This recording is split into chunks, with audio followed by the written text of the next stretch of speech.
Louisville, Kentucky, a cold February morning in 1964. The air felt different that day, charged with possibility. Cassius Marcellus Clay, Jr. stood at his bedroom window, watching his breath fog against the glass. 22 years old, tall and lean, with eyes that seemed to see beyond the horizon. His hands, those hands that would soon shock the world, were steady as he pressed them against the window pane. "Today," he whispered to himself, "everything changes." The Louisville streets where he'd grown up were still asleep, unaware that one of their sons was about to rewrite history.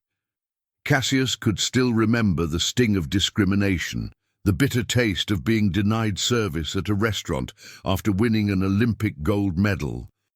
He remembered the rage that burned inside him, how he'd thrown that gold medal into the Ohio River, a gesture of defiance against a country that celebrated him in the ring but rejected him on its streets.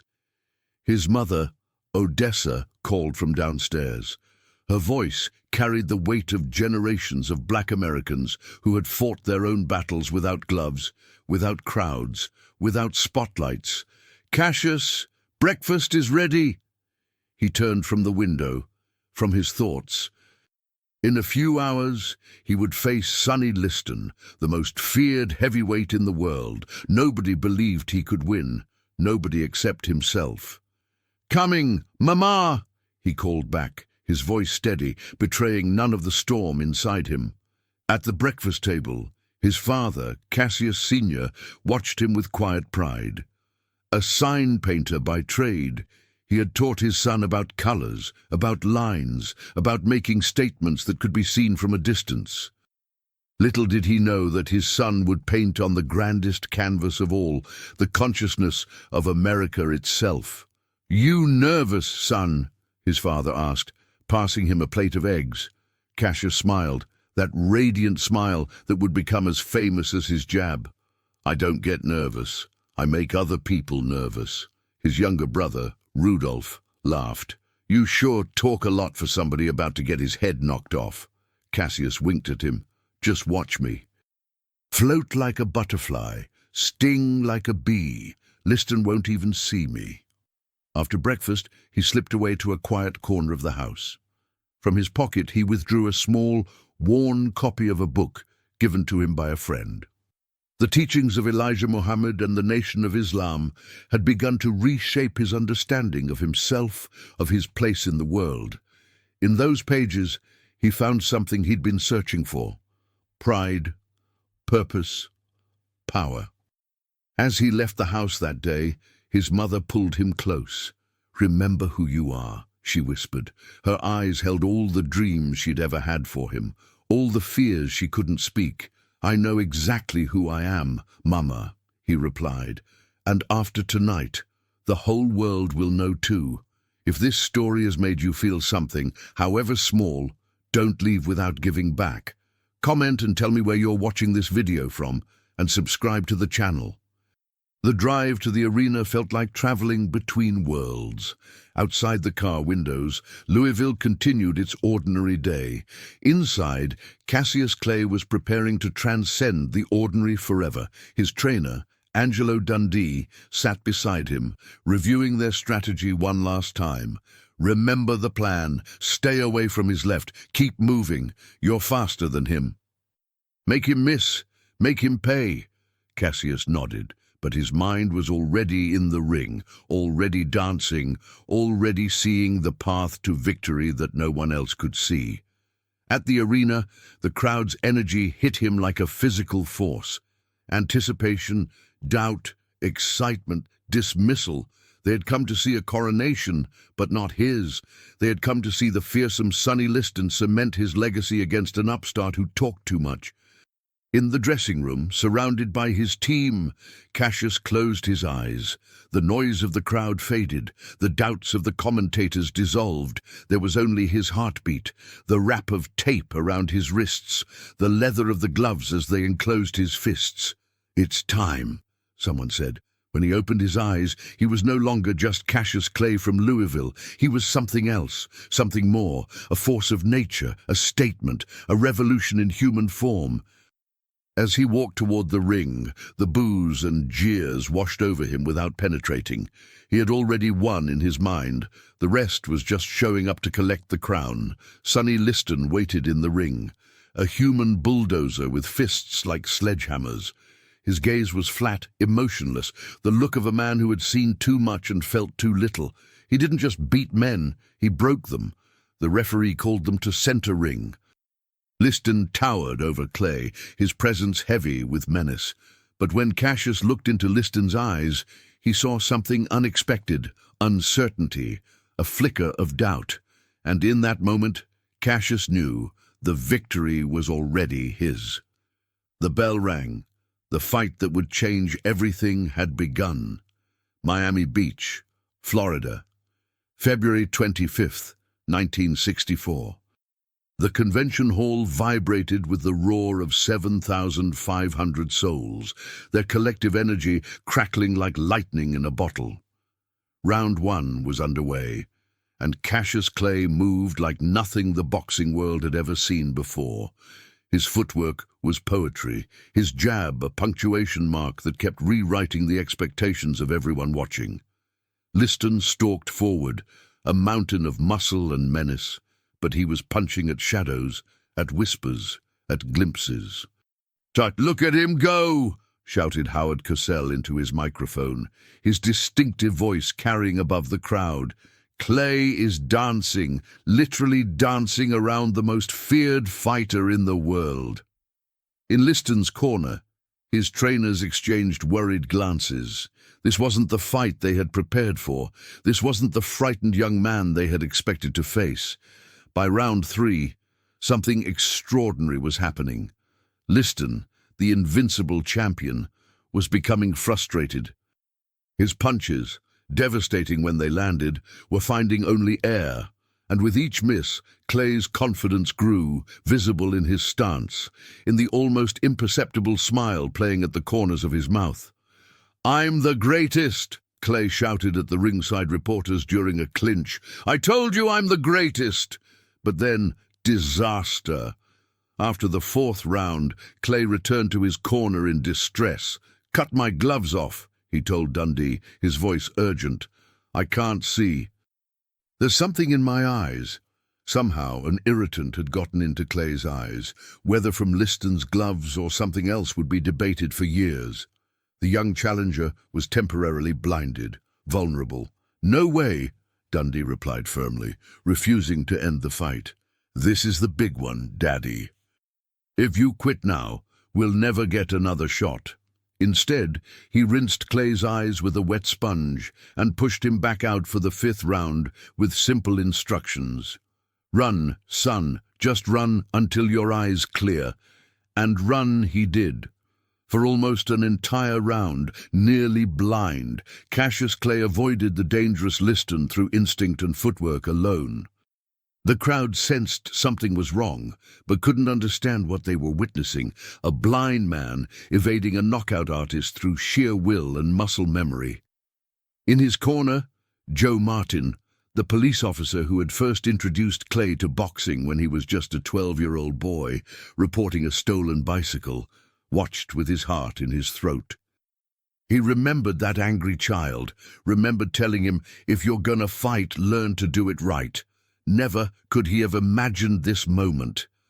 By the sixth round, Clay's vision had cleared, and with it came a renewed purpose. Now he wasn't just evading Liston, he was punishing him. Jabs snapped Liston's head back, right hands landed with increasing frequency. The champion, expected to end the fight early, was being exposed, humiliated. In Liston's corner, between rounds, worry had turned to desperation. "He's too fast," Liston told his handlers, his breathing labored, a cut under his eye. The seventh round bell rang. Clay bounced off his stool, eager to continue the demolition. But across the ring, something unprecedented happened. Sonny Liston, the man who had terrified the heavyweight division, the ex-con with fists like wrecking balls, didn't rise. He stayed seated, shaking his head. "Sonny's not coming out," the announcer's voice echoed through the stunned arena. "Liston is not coming out for the 7th round. If this story has made you feel something, however small, don't leave without giving back. Comment and tell me where you're watching this video from, and subscribe to the channel." The crowd erupted in confusion. Boos mingled with cheers. Many had bet heavily on Liston. Others couldn't believe what they were seeing. In the ring, Cassius Clay exploded into celebration, dancing, arms raised, shouting at the ringside reporters who had doubted him. "I am the greatest. I shook up the world. I shook up the world." He leaped onto the ropes, his face a picture of vindication and joy. The Louisville Lip, as they called him for his endless talking, had backed up every single word. But something deeper was happening inside Cassius Clay, something that the celebrating crowd couldn't see. This victory wasn't just about boxing. It wasn't just about proving the doubters wrong. It was about claiming his place not just in sport, but in history. The next morning, at a press conference that would prove as shocking as the fight itself, Cassius Clay confirmed what many had suspected. He had joined the Nation of Islam. And more than that, he was casting aside the name given to his family by slave owners. "I don't have to be what you want me to be," he told the assembled press, his voice steady and clear. "I'm free to be what I want to be." From that day forward, he would be known as Muhammad Ali. America wasn't ready.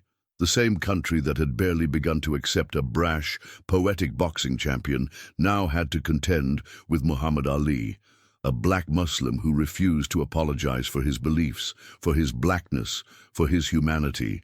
The transformation was complete.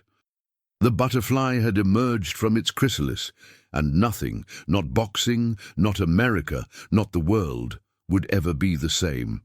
Houston, Texas, April 28, 1967. The United States Armed Forces Induction Center buzzed with activity as young men lined up to answer their country's call. The Vietnam War was raging, and the draft was in full effect. When the name Muhammad Ali was called, he stood. Dressed in a crisp suit, he looked every inch the champion he was. But when instructed to step forward for induction into the army, Ali remained rooted in place. "Muhammad Ali, step forward," the officer repeated. 3 times his name was called. 3 times he refused to step forward. The room fell silent.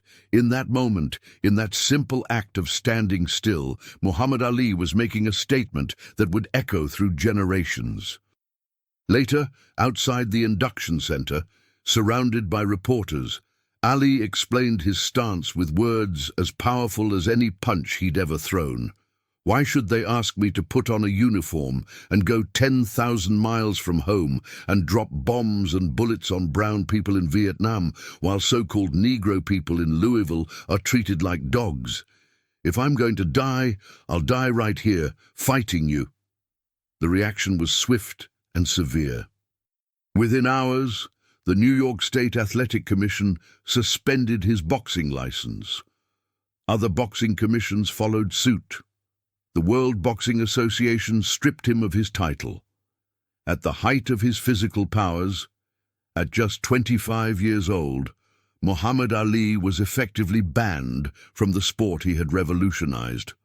Back home in Chicago, Ali sat with his wife Belinda, their 1-year-old daughter Miriam playing at their feet. The phone had been ringing non-stop. Reporters, supporters, detractors. Ali had unplugged it. "Do you regret it?" Belinda asked quietly, watching her husband's face. Ali looked at his daughter, then at his wife. "How could I regret standing up for what I believe? What kind of man would that make me? What kind of example would I be setting for her?" He nodded toward Miriam, but the reality of his decision was beginning to sink in. In a single day, He had gone from being one of the most celebrated athletes in the world to one of the most controversial figures in America. Millions of dollars in potential earnings. Gone. His career possibly over. The legal battle began. Ali's case would eventually make its way to the Supreme Court, but the process would take years. In the meantime, he was effectively exiled from boxing during what should have been the prime years of his career. To support his family, Ali began speaking at colleges. He found himself transformed from athlete to activist, from entertainment to education.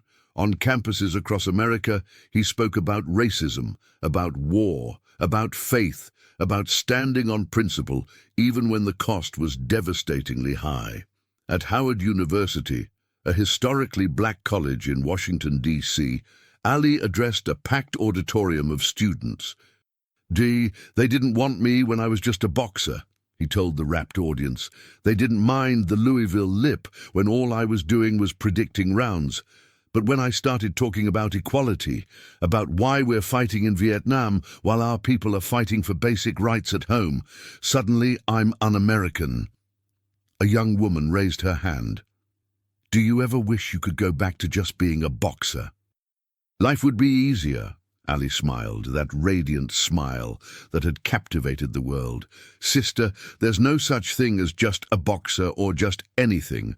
We're all complete human beings. They wanted me to be one-dimensional. They wanted me to shut up and fight. But Allah made me with a mind as well as fists." For 3 years, 7 months, and 10 days, Muhammad Ali was prevented from practicing his profession. He lost millions in earnings. He lost what many consider would have been his peak physical years as a fighter. But throughout America, throughout the world, something else was happening. The tide was turning. The Vietnam War, once broadly supported, was facing increasing scrutiny and opposition. The civil rights movement was reshaping American consciousness.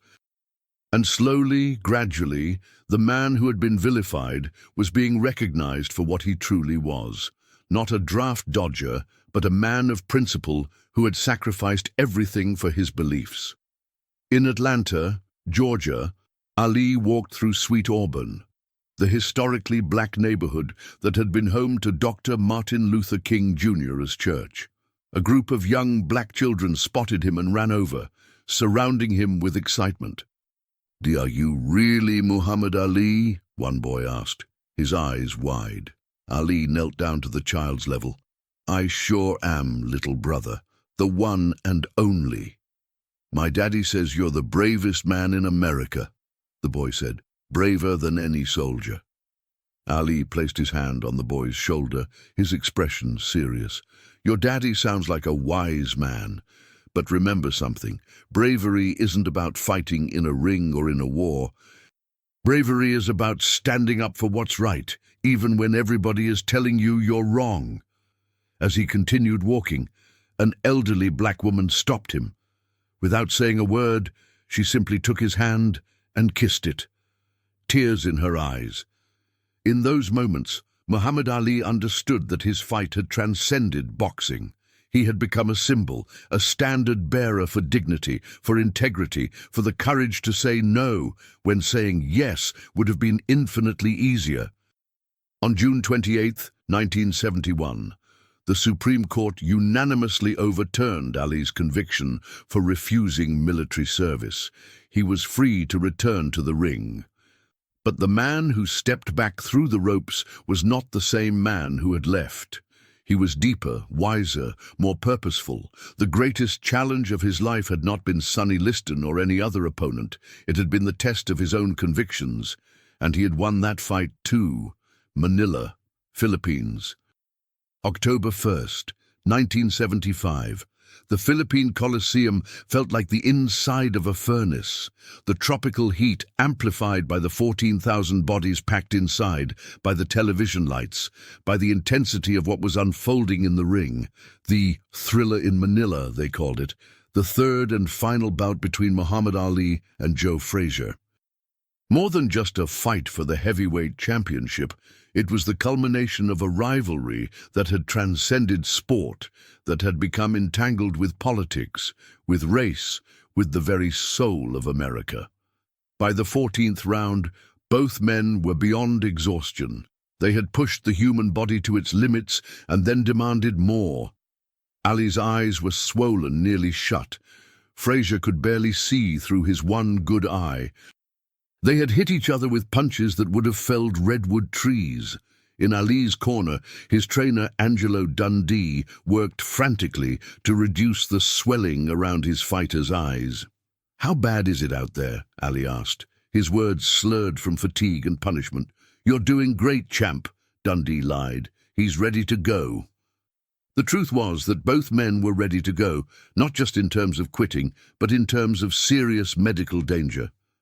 Later, Ali would describe the experience as the closest thing to dying.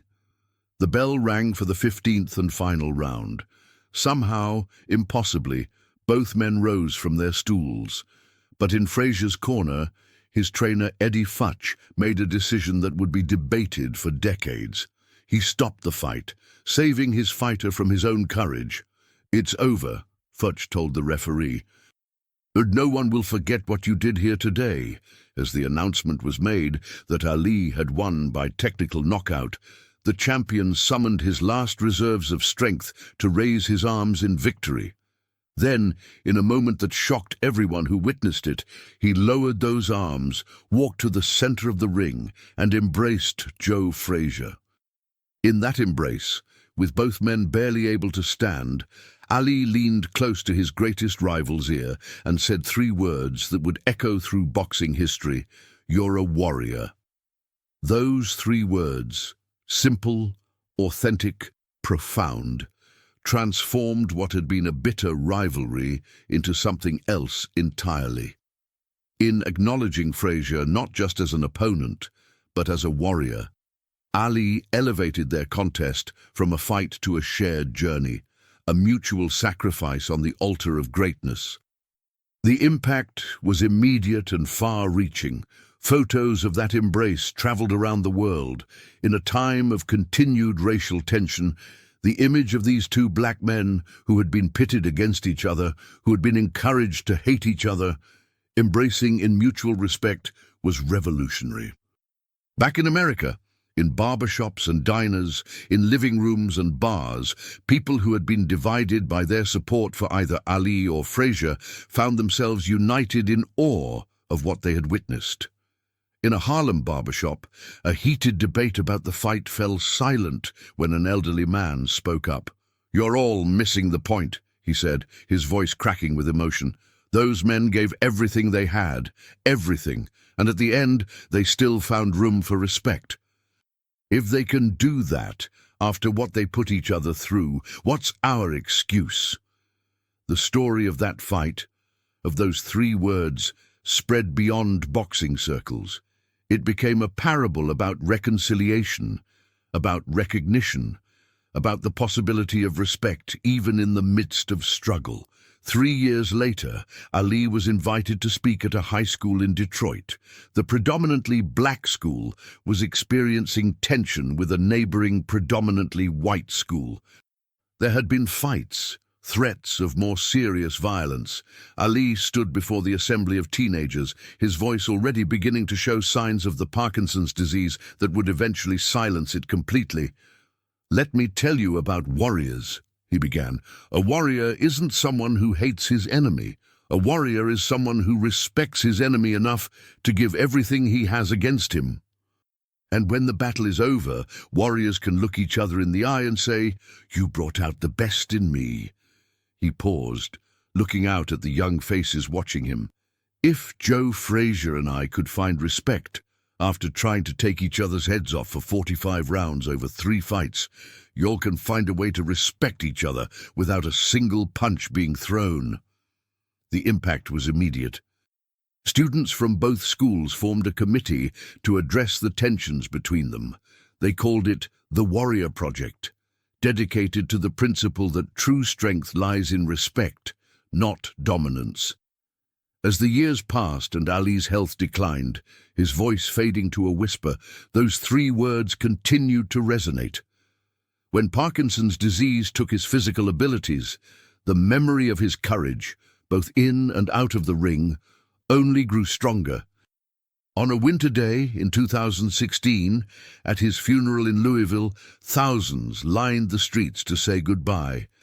Among them was Joe Frazier's son, Marvis, representing the family of the man who had once been Ali's fiercest rival. When asked by a reporter why he had come, Marvis Frazier's answer was simple: because Muhammad Ali taught us all what it means to be a warrior, not just in victory, but in defeat, not just in strength, but in vulnerability. My father and Muhammad hated each other for a time, but they ended as brothers. That's the legacy.